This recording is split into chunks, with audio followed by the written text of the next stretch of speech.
আসসালামু আলাইকুম সুপ্রিয় দর্শক বন্ধুরা, আমরা আজকে হাজির হয়েছি আমাদের করলা চাষি ভাইয়ের কাছে। আমাদের মরম আলী ভাই উনি করলা চাষ করেছেন। উনি প্রায় 160 শতক জমিতে করলার চাষ করেছেন।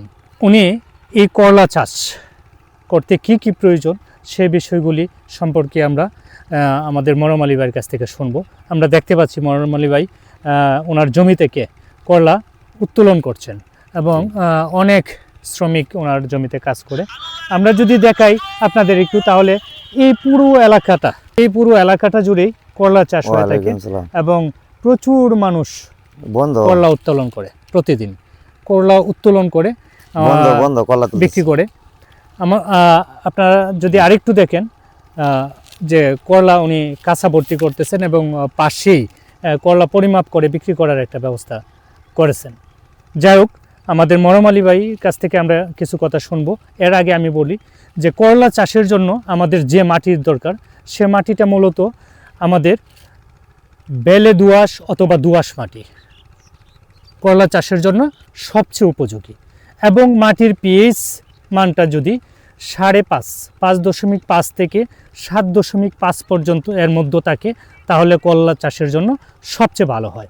করলা চাষের জন্য জমিতে পর্যাপ্ত জৈব সারের প্রয়োজন হয় এবং করলা চাষের যে জমিটা প্রস্তুত করা হয়, তখন আমাদের কৃষক ভাইরা অনেক জৈব সার প্রয়োগ করেন, সাথে টিএসপি, ডিএপি, এমওপি ইত্যাদি সারগুলি প্রয়োগ করেন থাকেন। আমরা যে এলাকায় অবস্থান করতেছি সেই এলাকাটা আমাদের একটি নদীর পাড়ে, যে কারণে এখানে বর্ষাকালে এই জমিটা নিচে চলে যায়, জমিতে প্রচুর পরিমাণে ফলি পড়ে, জমিটা প্রচুর উর্বর। যাই হোক, আমরা মরম আলী ভাইয়ের কাছ থেকে শুনবো যে মরম আলী ভাই, আপনি যে 160 শতক জমিতে করলার চাষ করছেন, সেখানে কত টাকার মতো আপনার বিনিয়োগ হয়েছে? 85-90 কি হাজার 85-90 হাজার টাকা আপনার খরচ হয়েছে। আচ্ছা, আপনার আল্লাহ চাহিত আমরা দেখতে পাচ্ছি যে আপনার জমিতে অনেক ভালো ফলন ধরেছে। হ্যাঁ, তাহলে আপনি যদি এখানে বিক্রি করেন, শেষ পর্যন্ত এভাবে ভালোভাবে বিক্রি করতে পারেন, তাহলে কত টাকার করলা আপনি এখান থেকে বিক্রি করতে পারবেন? এই 1 লাখ বা 1.5 লাখ 2 লাখ টাকার মতন বিক্রি হবে। 2 লক্ষ টাকা, 2 লাখ টাকার মতন বিক্রি হয়। এখানে করলা কত টাকা কেজি আপনি বিক্রি করেন? কলা তো এই কিছুদিন আগে যেমন আপনার 25 টাকা 20 টাকা কেজি বেচছি, এখন কলা আছে আপনার 40 টাকা 45 টাকা কেজি, বর্তমানে 40-45 টাকা, অর্থাৎ বাজার দরটা একটু ভালো হয়েছে। কিছুদিন আগে পরিবহনের একটু সমস্যা ছিল, 20 টাকা 25 টাকা কেজি। 25 টাকা। আসলে আমাদের কৃষক ভাইরা যখন তাদের উৎপাদিত পণ্যটি উৎপাদন করে ফসলটা গড়ে বা হাতে তুলতে পারে এবং সেখান থেকে ভালো একটা রেজাল্ট পায়, তখন তাদের মুখে হাসি থাকে। যাই হোক, আমরা আমাদের কৃষক ভাইদের মুখের হাসি বজায় থাকুক সে প্রত্যাশা করি। পাশাপাশি আপনাদের আরেকটা জিনিস আমরা বলে দিচ্ছি যে এই করলা চাষে যে কীটনাশক কেমন প্রয়োগ করতে হয় আপনার, বা বিভিন্ন বিষ? অনেক জাতের বিষ ব্যবহার করতে, বিষ না কয়দিন পর করতে হয়? 7 বিষ দিতে হয়, প্রতি সপ্তাহে বিষ দিতে হয়। এই যে তুলতাছি এখন মনে করেন এই যে ওষুধে, এই ফুল করার ওষুধ আর এই যে পোকা মাকড়ের বিষ, এটি দেয়া পরে শ্বাস করতে হইব।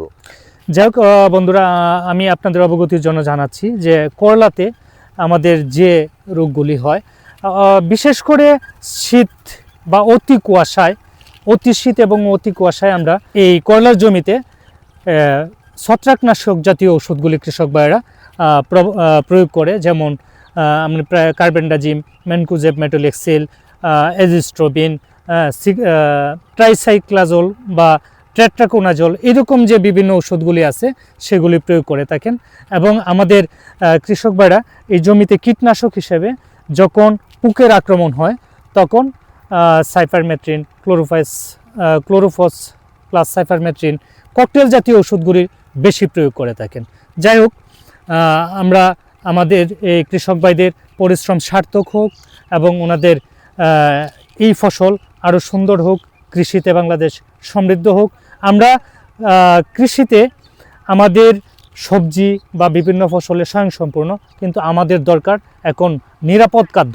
অর্থাৎ নিরাপদ খাদ্য বলতে আমরা যেটা বুঝি সেটা হলো যে কীটনাশকের যে অপপ্রয়োগ, সেই অপপ্রয়োগ দিন দিন কমে আসুক এবং পরিমিত মাত্রায় কীটনাশক আমাদের এই আধুনিক কৃষিতে একটি অত্যন্ত গুরুত্বপূর্ণ উপাদান। কিন্তু এই কীটনাশককে নিয়ন্ত্রিতভাবে ব্যবহার শেখাই আমাদের সবচেয়ে বড় দরকার এখন। যাই হোক, আমরা দর্শক বন্ধুরা আপনাদেরকে দেখাই যে ওনার যে উত্তোলিত করলা উনি কোথায় নিয়ে যাচ্ছেন। আমরা যদি আরেকটু দেখাই যে ওনার জমি থেকে অনেক করলা হারভেস্ট করা হচ্ছে।